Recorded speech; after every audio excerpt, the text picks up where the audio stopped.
one of the underpinning notions of family finding is something called Article 26 of the Geneva Convention of 1949.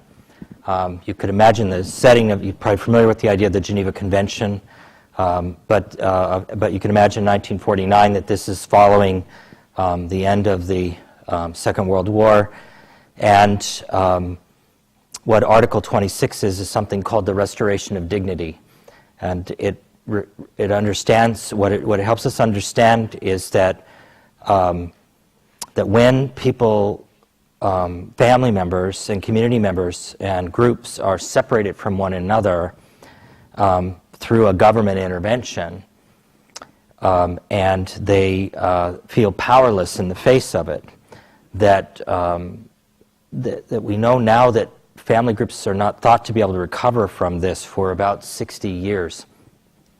It interferes with their ability to move forward in their lives and begin to build on opportunities in the future. A way of thinking of this is, that I would describe very simply as trapped in their grief.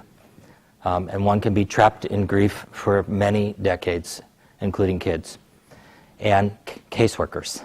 And I was struck in this by the restoration of dignity for the staff who presented in the piece, the ability to do the work we came here to do, which is, I think this becomes our life's work. We choose this. We choose to do it because we think there's something that is about it that is our purpose.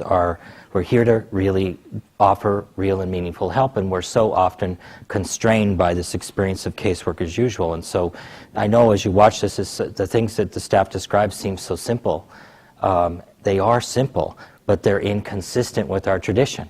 Our tradition is to keep these kids safe at all costs, including, as we learned before the break, maybe even the cost of 20 years of their lifetime and their health prior to that end.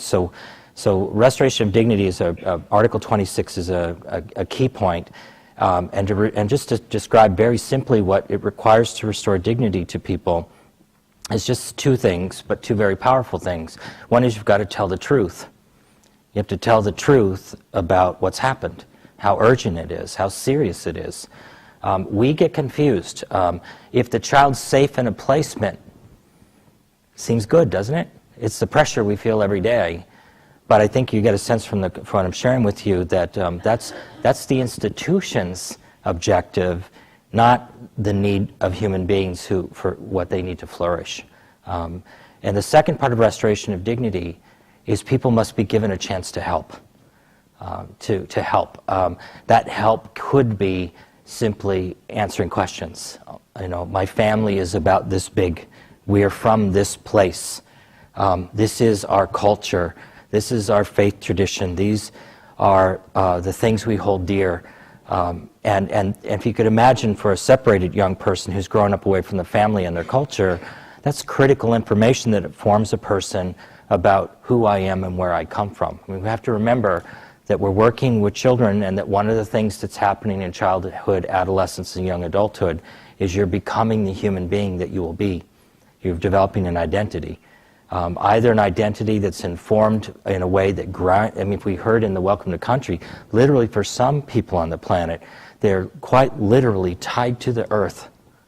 And when that knowledge is taken away, they're basically dust, just sort of floating, with no place to anchor, and you see how vulnerable they're made.